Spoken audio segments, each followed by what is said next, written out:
Les sacs filets vous permettent d'emporter sous l'eau toutes sortes d'objets trop volumineux pour tenir dans la main. Vous les utiliserez notamment lors d'opérations de nettoyage sous-marin ou d'activités Project Aware Dive Against Debris, ou encore pour emporter en plongée de petits objets en vrac. Ils sont également utiles pour porter des articles mouillés après une plongée, comme votre combinaison isotherme. Rendez-vous dans votre centre de plongée local pour vous aider à choisir le sac filet le mieux adapté à l'utilisation que vous comptez en faire. Un point important, portez à la main un sac filet plein pendant une plongée afin de pouvoir le lâcher s'il venait à s'emmêler ou à peser trop lourd. Vous vous servez d'une ardoise ou d'un carnet étanche pour communiquer, noter vos limites de plongée planifiées, inscrire vos informations de plongée, etc. Vous avez le choix entre différentes tailles d'ardoises. Choisissez-en une facile à ranger dans une poche. Composés de papier imperméabilisé, les carnets étanches offrent une plus grande surface d'écriture. La plupart font environ cette taille et comme ils sont souples, ils tiennent facilement dans la poche d'une combinaison isotherme au niveau de la cuisse. Lorsque vous plongerez de nuit lors de votre formation Advanced Open Water Diver, vous aurez évidemment besoin d'une lampe de plongée. Mais beaucoup de plongeurs s'en servent aussi dans la journée. Plus une lampe est grande, plus elle est puissante et offre une durée de combustion élevée, bien que les modèles proposés soient de plus en plus compacts grâce aux progrès technologiques. Demandez les conseils de votre professionnel de la plongée pour choisir entre les différentes options de batterie, puissance et taille. Une fois que vous aurez choisi votre lampe, vous aurez besoin d'un clip pour l'attacher à votre gilet stabilisateur et d'un cordon de fixation au poignet pour ne pas la perdre en plongée. Vous commencerez un carnet de plongée dans le cadre de votre formation. Un grand nombre de plongeurs optent pour le carnet de plongée PADI qui a fait ses preuves, mais vous disposez d'un grand choix d'autres tailles et de styles. Vous pouvez également opter pour un carnet en ligne, une tablette ou un e-log pour PC. De nombreux ordinateurs de plongée permettent de télécharger ce type de programme, facilitant ainsi la consignation de vos données de plongée. Votre carnet de plongée vous permet d'enregistrer vos expériences et vous servira tout au long de votre formation. Il est conseillé d'y consigner vos informations en cas d'urgence, les numéros de téléphone et adresse courriel de vos binômes, les numéros de série de votre équipement, etc. À chaque plongée, enregistrez la date, le site de plongée, la profondeur, la durée, le nom de votre ou vos binômes, ainsi que votre objectif et quelques notes ou une description des événements notables. Votre carnet constitue par ailleurs un moyen de partager des informations avec d'autres membres de Scuba Earth et sur d'autres sites en ligne. Les logiciels de planification de plongée vous aident à planifier votre consommation d'air et à déterminer vos temps de plongée admissibles. Outre les programmes destinés aux ordinateurs personnels, les versions les plus répandues fonctionnent sur smartphone ou tablette. Certaines versions s'interfacent avec votre ordinateur de plongée et possèdent des fonctions e-log. La perte d'un joint étanche ou une sangle déchirée peuvent vous faire rater une plongée. La plupart des plongeurs se munissent d'une boîte de pièces de rechange. Il s'agit simplement d'un ensemble d'outils et de pièces remplaçables par l'utilisateur comme ceci, rangées dans une boîte solide que l'on place dans son sac filet. Lorsque vous préparez votre boîte de pièces de rechange, commencez par ces éléments de base. Mais choisissez une boîte un peu plus grande que ce dont vous aurez besoin au début. En effet, à mesure que vous gagnez de l'expérience, vous agrandirez votre kit. Alors prévoyez suffisamment d'espace, mais évitez de surcharger votre boîte avec des pièces que vous n'utiliserez pas.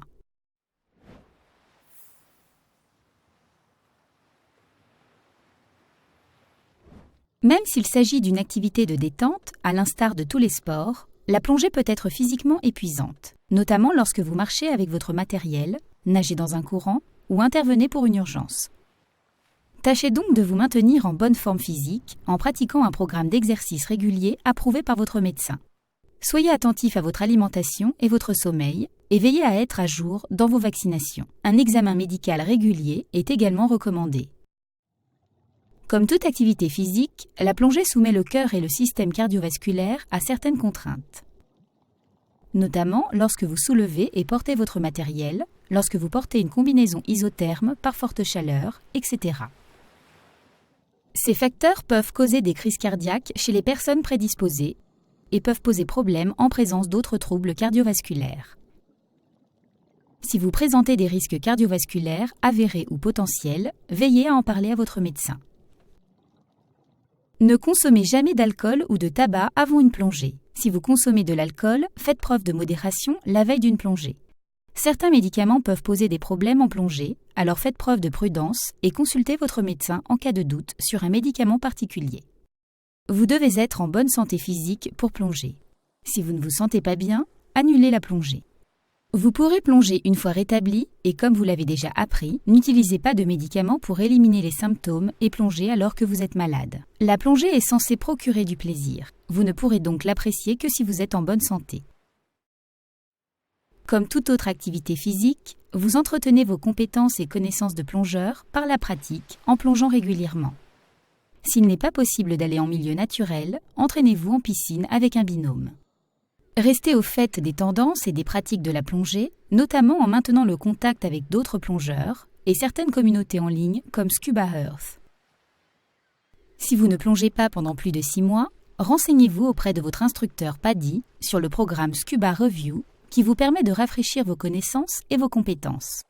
La poursuite de votre formation de plongeur est un excellent moyen de maintenir votre niveau car vous vous servez non seulement des compétences déjà acquises, mais vous en apprenez de nouvelles. Vous pouvez notamment enrichir votre expérience et vos qualifications en prenant le cours PADI Advanced Open Water Diver, des cours de plongée spécialisés et d'autres programmes. En plongée loisir, on utilise le plus souvent de l'air comme mélange respiratoire. L'air est en fait un mélange de gaz. Concrètement, il est composé à 21% d'oxygène et à 79% d'azote. Nous examinerons 4 problèmes potentiels liés à la respiration d'air sous l'eau. Toxicité de l'oxygène, contamination de l'air, accident de décompression et narcose gazeuse. Nous examinerons la toxicité à l'oxygène, la contamination de l'air et les accidents de décompression dans cette section, puis la narcose gazeuse dans la section 5. Bien que nous en ayons besoin pour vivre, l'oxygène est toxique sous pression. Il pose également des risques d'incendie et de combustion en contact avec l'équipement. Mais si l'on utilise sciemment sa réserve d'air dans les limites de profondeur d'une plongée loisir, aucun de ces problèmes ne devrait se poser. L'air enrichi, nitrox, en revanche, est enrichi à l'oxygène et possède donc une moindre proportion d'azote et une proportion plus élevée d'oxygène. Même s'il présente des avantages par rapport à l'air non enrichi, les questions de toxicité à l'oxygène et de l'équipement peuvent poser problème en présence d'air enrichi nitrox. Vous pouvez apprendre à gérer ce type de problème en suivant la formation PADI Unreached Air Diver, mais n'utilisez pas de bouteilles remplies d'air enrichi tant que vous n'avez pas reçu de certification Unreached Air Diver. De l'air contaminé contient des impuretés. C'est extrêmement rare en plongée. L'air contaminé a parfois un mauvais goût ou une mauvaise odeur, mais pas toujours. Les signes et symptômes de contamination de l'air incluent des maux de tête, nausées, étourdissement, absence de réaction et lèvres et ou ongles rouges, cerises. Ne plongez jamais avec de l'air ayant un mauvais goût ou une mauvaise odeur et mettez immédiatement fin à la plongée si vous ne vous sentez pas bien. Tout plongeur potentiellement exposé à de l'air contaminé doit respirer de l'air frais et recevoir si possible de l'oxygène. Contactez les services d'urgence médicale. Évitez le risque d'exposition à de l'air contaminé en faisant remplir votre bouteille dans un centre de plongée professionnel réputé uniquement. Ces établissements utilisent des compresseurs et des filtres spécialement prévus pour l'air respirable et savent qu'il est important de tester l'air régulièrement. Vous avez appris que vous aviez des limites de temps sous l'eau, au-delà de la durée de votre réserve d'air ou du maintien d'une température confortable. L'une de ces limites est liée à l'azote. Quand vous plongez, sous l'effet de la hausse de pression, l'azote présent dans l'air que vous respirez se dissout et pénètre dans les tissus de votre organisme. Plus la pression est élevée, c'est-à-dire plus la plongée est profonde, et plus vous restez longtemps sous l'eau, plus la quantité d'azote dissoute dans vos tissus est importante. Comme votre corps n'utilise pas l'azote, lorsque vous remontez et que la pression baisse, cet excès d'azote est rejeté par vos tissus. Si l'excès d'azote n'est pas trop élevé, ce processus est inoffensif. Votre ordinateur de plongée ou les tables de type RDP Table ou ERDP-ML vous aident à maintenir cet excès d'azote dans des limites acceptables. Nous y reviendrons un peu plus tard. En revanche, si la quantité d'azote dissous est trop élevée, il peut se dégazer au cours de la remontée plus vite que votre organisme n'est capable de l'éliminer. Des bulles peuvent se former dans les tissus et causer un accident de décompression, un trouble médical grave parfois appelé maladie des caissons ou syndrome de décompression. Les signes et symptômes d'une telle condition peuvent inclure la paralysie, les états de choc, la faiblesse et la fatigue prolongée, des étourdissements, des engourdissements, des fourmillements, des difficultés respiratoires, des douleurs articulaires au niveau des membres et, dans le pire des cas, la perte de connaissance et la mort. Ces signes et symptômes peuvent être évidents, mais peuvent aussi être subtils, comme une douleur légère à modérée, une sensation de faiblesse ou de fatigue prolongée sans raison apparente. Ils peuvent se manifester dans les 15 minutes à 12 heures suivant une plongée, même si des délais plus longs ont été observés. Ces symptômes peuvent être intermittents. Quoi qu'il en soit, tous les cas graves suspectés d'accidents de décompression doivent être traités. Nous examinerons dans la section 5 les premiers soins à administrer dans de tels cas. Le temps et la profondeur ont une incidence sur la façon dont le corps absorbe et libère l'excès d'azote. Mais les physiologistes pensent que d'autres facteurs prédisposent les individus au syndrome de décompression. Cela inclut notamment la fatigue, la déshydratation, l'exercice vigoureux, le froid, une mauvaise forme physique, une maladie ou une blessure, la consommation d'alcool et l'âge. Dans la sous-section suivante, vous apprendrez à tenir compte de ces facteurs s'ils vous concernent.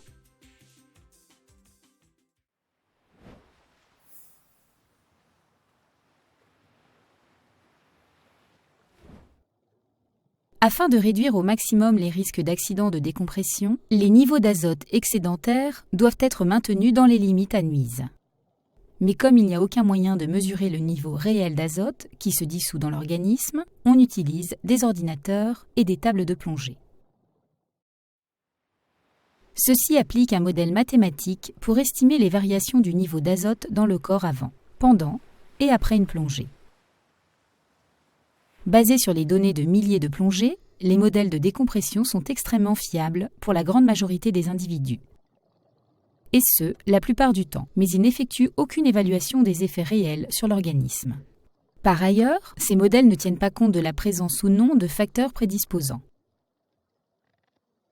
La susceptibilité de chaque personne à un accident de décompression étant différente, aucune table ni aucun ordinateur de plongée ne peut garantir qu'un accident de décompression ne se produira pas, même si l'on plonge dans ses limites. En tant que plongeur, vous devez accepter qu'il reste toujours un risque de syndrome de décompression. Pour vous aider à réduire et gérer ce risque, l'essentiel est de toujours plonger en respectant largement les limites indiquées sur votre ordinateur et ou la table de plongée. Plongez toujours avec prudence. Remontez lentement de chaque plongée, pas plus vite que 18 mètres ou 60 pieds par minute, ou plus lentement selon les indications de votre ordinateur. Marquez un palier de sécurité à 5 mètres, 15 pieds. Toutes ces précautions vous aideront à vous maintenir largement dans les prédicats du modèle. En plongée loisir, vous plongez toujours sans décompression. Cela signifie qu'à n'importe quel moment de la plongée, vous pourriez remonter directement à la surface s'il le fallait. À cette fin, vous devez respecter les limites sans décompression de votre ordinateur, lesquelles sont indiquées avant la plongée pour vous permettre de planifier. Plus vous plongez en profondeur, plus vite vous absorbez de l'azote. Donc, comme vous le voyez, les limites sans décompression se réduisent sensiblement à mesure que la profondeur augmente. Les temps varient légèrement d'un modèle à un autre, mais ceux-ci constituent des valeurs types.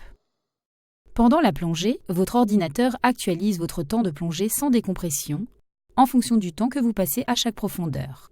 Le temps qu'il vous reste sera plus court au point le plus profond, mais augmentera à mesure que vous remontez puisque l'absorption d'azote ralentit.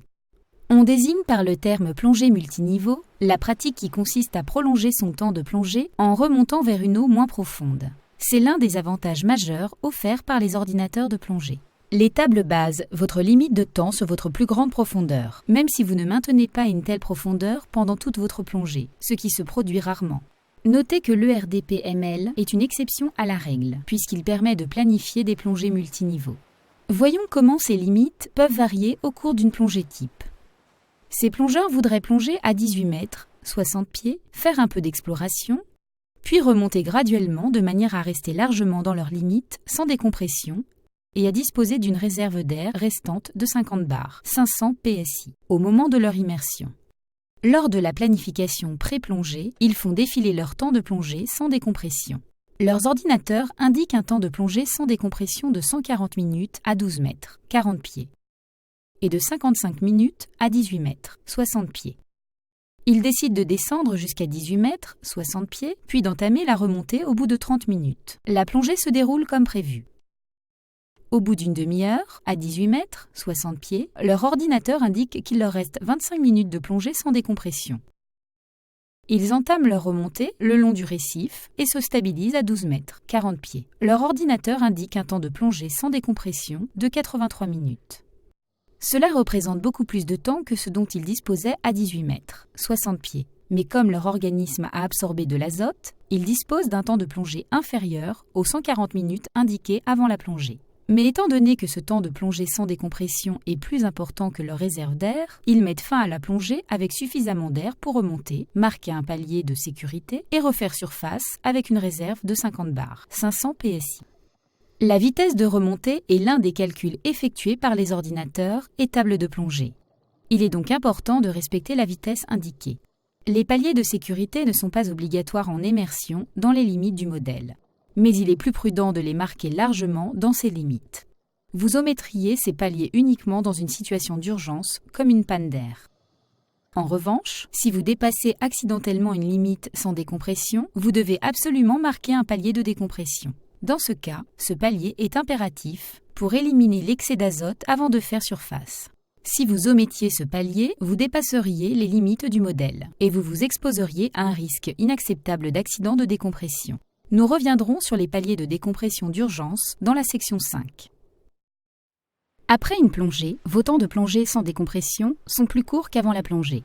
Cela s'explique par le fait qu'il reste dans votre organisme un excès d'azote issu de la plongée précédente. C'est ce qu'on appelle l'azote résiduel, tandis qu'une plongée effectuée avec de l'azote résiduel s'appelle une plongée successive. Lors d'une plongée successive, vos limites sans décompression sont réduites car votre organisme contient déjà de l'azote. Votre ordinateur doit tenir compte de cet azote résiduel en plus de la quantité d'azote qui se dissout dans votre organisme lors d'une plongée successive. Vous devez attendre plusieurs heures après une plongée, en général 12 heures au minimum, avant que les niveaux d'azote dans votre organisme redeviennent normaux. Passé ce délai, une plongée n'est plus considérée comme étant successive. Même s'il reste des résidus d'azote dans votre organisme après une plongée, ce niveau baissera pendant un intervalle en surface entre vos plongées. Par conséquent, plus cet intervalle en surface est long, plus vous aurez de temps de plongée sans décompression lors d'une plongée successive. Étant donné que votre ordinateur calcule vos niveaux d'azote théoriques en continu, il est important d'utiliser le même ordinateur pour toutes vos plongées tout au long de la journée. Le niveau d'azote résiduel dans votre organisme étant mémorisé, ne partagez pas votre ordinateur ou n'en changez pas. Et ne l'éteignez pas. La plupart des modèles ne le permettent pas de toute façon. Si vous ne plongez pas continuellement avec le même ordinateur, il ne pourra pas calculer avec précision vos niveaux d'azote théoriques. Plonger sans utiliser le même ordinateur pour toutes les plongées accroît considérablement les risques d'accident de décompression. Suivez également toutes les recommandations supplémentaires du fabricant concernant l'utilisation d'un ordinateur lors de plongées successives. Avant d'utiliser votre ordinateur de plongée, lisez la documentation du fabricant dans son intégralité. Les ordinateurs de plongée varient en fonctionnalité et peuvent avoir différentes dispositions. Mais au minimum, ils indiquent presque toujours les limites sans décompression avant une plongée. Une fois sous l'eau, vous pouvez lire votre profondeur, le temps écoulé, ainsi que le temps de plongée sans décompression qu'il vous reste. Vous disposez d'un indicateur de vitesse de remontée et des informations de décompression d'urgence apparaissent si vous dépassez accidentellement une limite sans décompression. Entre les plongées, vous pouvez lire votre temps d'intervalle en surface et rappeler des données de plongée précédentes. Lorsque vous êtes prêt à planifier votre plongée, vous activez votre ordinateur en appuyant sur un bouton ou en touchant des contacts, comme ceci. Convenez avec votre binôme de vos limites maximales de profondeur et de temps en vous basant sur les limites sans décompression affichées par l'ordinateur. Rappelez-vous que les limites sans décompression sont plus courtes lors de plongées successives et plus longues lors de plongées multiniveaux et à moindre profondeur. Planifiez un temps maximum et vos limites de consommation d'air. Vous disposez souvent de beaucoup plus de temps de plongée sans décompression que de réserve d'air. Vous faites demi-tour en fonction de la limite que vous ou votre binôme atteignez en premier. Temps de plongée, point de retour pour la réserve d'air ou temps de plongée restant sans décompression. Songez à noter ces informations sur une ardoise pour vous y référer pendant la plongée. Il y a 6 directives à suivre pendant une plongée avec un ordinateur. 1. Plongez selon le plan. Ne dépassez pas les limites de profondeur ou de temps de plongée fixées simplement parce que l'ordinateur vous permet de le faire. 2. Restez bien dans les limites de l'ordinateur. Ne laissez jamais le temps de plongée sans décompression qui vous reste s'approcher de 0. 3. Suivez les indications de l'ordinateur le plus prudent, le vôtre ou celui de votre binôme. 4. Surveillez votre manomètre immergeable pour gérer votre réserve d'air. 5. Quand vous le pouvez, commencez au point le plus profond et remontez progressivement. Lorsque vous effectuez plusieurs plongées, plongez d'abord au point le plus profond. Cela est considéré comme une pratique prudente de la plongée et vous donne le temps de plonger sans décompression le plus long. 6. Remontez lentement en respectant la vitesse de remontée indiquée par votre ordinateur et marquez un palier de sécurité. Il est très rare qu'un ordinateur de plongée tombe en panne. Ils sont pratiquement tous dotés d'une fonction de contrôle automatique qui permet notamment de vérifier le niveau de batterie lors de l'activation. Si votre ordinateur tombe toutefois en panne au cours d'une plongée, vous avez 2 options. La première est de remonter, marquer un palier de sécurité et mettre fin à la plongée. Si vous respectez amplement vos limites de plongée, vous devriez maintenir un niveau d'azote théorique acceptable. Si vous avez 2 ordinateurs et plongez avec les 2, votre seconde option est de poursuivre votre plongée avec l'ordinateur opérationnel.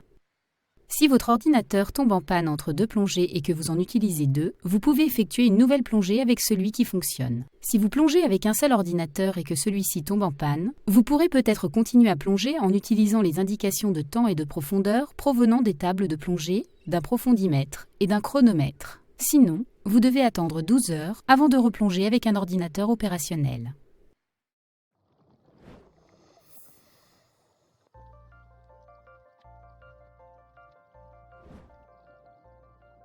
Même si les plongeurs ne représentent pas une véritable menace pour le monde sous-marin, il est important d'appliquer des techniques de plongée respectueuses de l'environnement.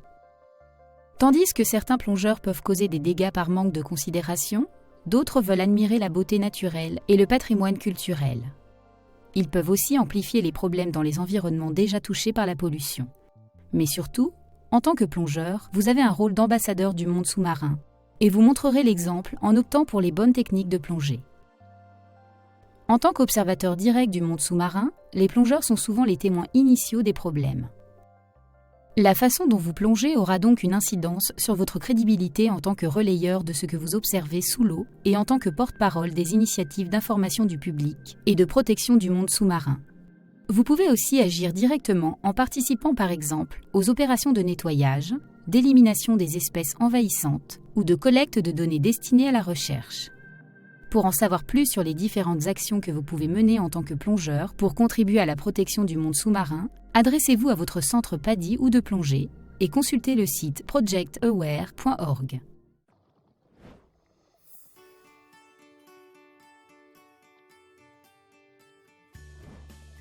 Parmi les techniques qui vous seront enseignées, vous apprendrez à enfiler votre nécessaire de plongée à la surface.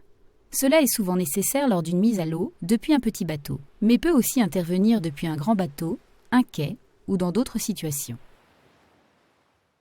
Une fois votre équipement entièrement assemblé, procédez à votre contrôle de sécurité pré-plongée, même si vous ne le portez pas.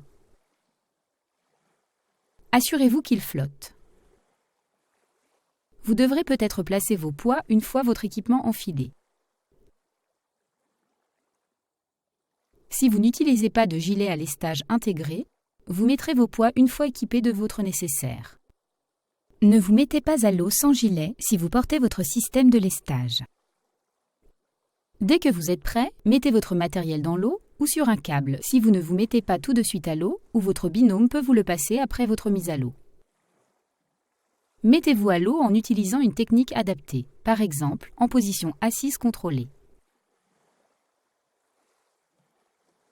Si vous optez pour cette technique, asseyez-vous comme ceci et posez les 2 mains sur le pont comme ceci. Pivotez vos mains et abaissez-vous comme ceci. À présent, débouclez votre ceinture, tenez votre nécessaire de plongée à la verticale et enfilez-le. Il peut être utile de gonfler votre gilet stabilisateur juste assez pour qu'il flotte légèrement. Une autre technique consiste à vous asseoir sur votre matériel comme ceci. à rentrer les bras, puis à vous glisser vers l'avant pour qu'ils se mettent en place. Une fois ce matériel enfilé, attachez et réglez le harnais. Puis mettez votre système de lestage s'il était trop lourd pour le mettre auparavant. Une fois votre binôme équipé à son tour, procédez à la dernière étape du contrôle de sécurité pré-plongée pour vous assurer que toutes les sangles sont bien attachées et qu'aucun tuyau ne s'est accidentellement coincé. Vous pouvez également utiliser la technique de mise à l'eau assise contrôlée en portant votre équipement de plongée. Gonflez partiellement votre gilet et respirez sur votre détendeur comme vous procéderiez pour toute mise à l'eau. Assurez-vous que votre bouteille passe bien au-dessus du bord de la plateforme avant de vous laisser tomber dans l'eau. Il arrivera peut-être que vous deviez venir en aide à un binôme qui, par fatigue, à cause de crampes ou d'un autre problème, a des difficultés à nager.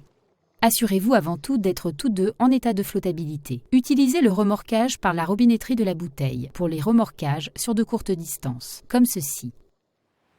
Pour les distances plus longues, poussez le plongeur fatigué pour voir où vous allez. Placez les pieds du plongeur sur vos épaules et vos mains sur ses genoux, comme ceci, et nagez lentement à un rythme régulier.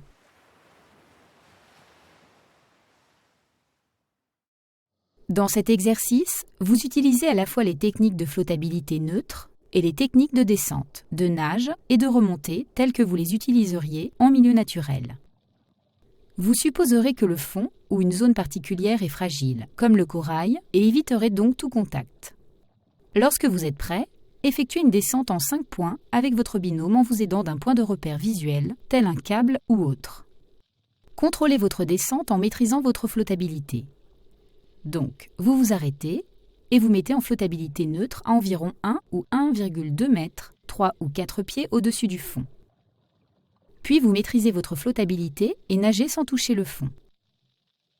Contrôlez vos mouvements, pas seulement votre flottabilité. Apprenez à ne toucher quelque chose que de façon intentionnelle.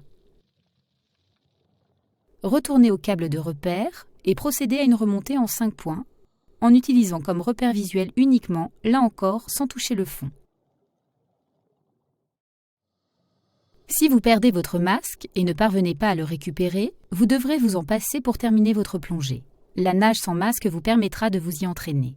Enlevez votre masque, puis établissez contact avec votre binôme. Si possible, gardez les yeux ouverts, mais fermez-les si vous portez des lentilles de contact. Nagez sur au moins 15 mètres, 50 pieds, en égalisant vos oreilles et en contrôlant votre flottabilité à l'aide de votre binôme. Concentrez-vous à respirer par la bouche. Si une petite quantité d'eau pénètre dans votre nez, expirez par le nez. Une fois votre destination atteinte, remettez votre masque et videz-le. Dans la section 3, vous avez appris que vous pouvez respirer à l'aide d'un détendeur à débit continu. Pour simuler un débit continu, vous ou votre instructeur allez appuyer sur le bouton de purge. Rappelez-vous de tenir l'embout buccal contre vos lèvres, comme ceci. Ne fermez pas la bouche dessus, mais vous pouvez insérer une extrémité de l'embout si c'est plus facile pour vous. Laissez l'excédent d'air s'échapper en prenant les petites gorgées d'air dont vous avez besoin.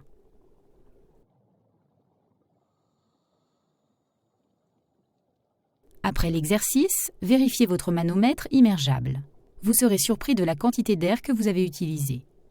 Cela montre qu'il est important d'entamer immédiatement une remontée quand on respire sur un détendeur en débit continu. Si vous devez débrancher votre gonfleur moyenne pression, vous pouvez gonfler votre gilet à la bouche, sous l'eau, pour contrôler votre flottabilité. Tenez le gonfleur-dégonfleur de la main gauche, comme ceci. Prenez une respiration sur votre détendeur, puis expirez un tiers ou la moitié de votre souffle dans votre gilet, comme ceci, et conservez suffisamment d'air pour vider votre détendeur. Reprenez votre détendeur, puis répétez l'opération si vous avez besoin de plus de flottabilité. N'oubliez pas de laisser s'échapper un filet de bulles lorsque le détendeur est hors de votre bouche. Une fois en flottabilité neutre, restez stationnaire pendant 60 secondes en contrôlant votre respiration et en procédant à de légers ajustements, selon le besoin. La plongée en apnée, ou plongée libre sans équipement, permet de faire un tour de reconnaissance ou d'explorer une eau peu profonde sans gaspiller l'air de la bouteille. Vous pouvez également plonger en apnée lorsque la plongée en bouteille n'est pas possible. On peut retenir son souffle plus longtemps en respirant correctement. Détendez-vous et respirez avec votre diaphragme. L'hyperventilation, qui consiste à respirer profondément et ou rapidement avant de retenir son souffle, était autrefois pratique courante, mais n'est plus préconisée aujourd'hui car si elle est effectuée incorrectement, elle peut causer une perte de connaissance sous l'eau et la noyade. La respiration détendue avec le diaphragme vous aidera à retenir plus longtemps votre souffle. À votre retour en surface après une plongée en apnée, respirez normalement avec votre diaphragme. Une forte expiration après une immersion après avoir longuement retenu son souffle peut provoquer un évanouissement. Détendez-vous pendant quelques minutes, le temps que les niveaux d'oxygène et de dioxyde de carbone dans votre organisme redeviennent normaux. Si vous ressentez des étourdissements, des vertiges ou des picotements aux mains, aux bras ou aux pieds, arrêtez la plongée. Reposez-vous et détendez-vous et respirez à la surface jusqu'à votre rétablissement complet. Faites une plongée en surface, la tête la première, parfois appelée plongée en canard, pour pénétrer rapidement sous l'eau. Nagez vers l'avant en respirant de façon détendue avec votre diaphragme, puis retenez votre souffle et penchez-vous en avant comme ceci. Voyez comment on soulève les jambes aussi haut et droit que possible. Le poids de vos jambes vous propulse naturellement vers le bas. Nagez vers le bas en égalisant comme vous l'avez appris. Détendez-vous et explorez. Avec la pratique, vous serez surpris comme on peut tenir longtemps sur un seul souffle. Vous remarquerez que votre binôme reste en haut quand vous êtes en bas. Alternez, un en haut, l'autre en bas. De cette manière, si un plongeur a besoin d'aide, le binôme ayant économisé son souffle pourra descendre lui prêter assistance. Lorsque vous devez absolument respirer, levez les yeux, tendez le bras et tournez-vous pour mieux voir pendant que vous remontez. Tout en regardant vers le haut, expirez pendant la traversée du dernier mètre, des quelques pieds d'eau. Continuez d'expirer pendant que vous roulez vers l'avant en position de nage. Votre tuba ne devrait pratiquement pas contenir d'eau. S'il en contient, utilisez la méthode de vidage par jet de baleine apprise précédemment. Certains plongeurs privilégient cette méthode dans tous les cas. Il arrive que vous enleviez votre nécessaire de plongée dans l'eau avant de sortir. Gonflez votre gilet, puis retirez et tendez vos poids. Mettez votre tuba, puis relâchez votre harnais et enlevez votre matériel. Il sera peut-être plus facile de ne gonfler votre gilet que suffisamment pour permettre à votre matériel de flotter. Gardez le reste de votre matériel en place, puis tendez votre nécessaire de plongée ou attachez-le à un câble. Si vous sortez de l'eau sans échelle, par exemple pour monter dans un petit bateau ou sur un quai de faible hauteur, hissez-vous en poussant sur vos bras et en battant des pieds, et tournez-vous pour vous asseoir, comme ceci. Ou abaissez-vous sur la poitrine et retournez-vous en roulant, comme ceci. Une fois sorti, soulevez votre équipement de l'eau.